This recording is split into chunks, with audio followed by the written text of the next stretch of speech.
Hi, in this video I'll show you how to set up integration with DeepL for automatic translation of lesson content when creating language replicas. The setup takes only a few minutes and consists of two stages: creating an API key in DeepL and adding that key to AcademyOcean's settings. Please note that without integration with DeepL, it is not possible to create language replica. Let's start with creating an API key in DeepL.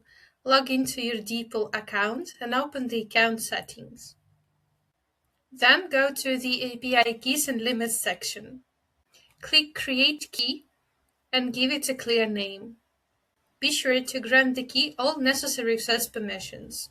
Please note, if access permissions are limited, some translation features in AcademyOcean may work incorrectly. After creating it, copy the key.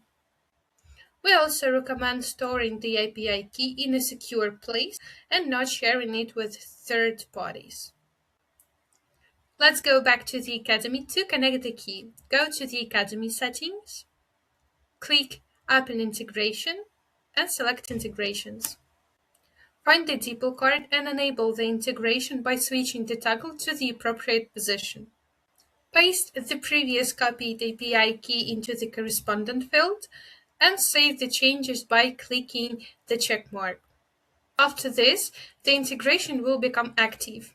Now you can use automatic translation when creating language replicas in your Academy. Hope it helps and good luck with your Academy!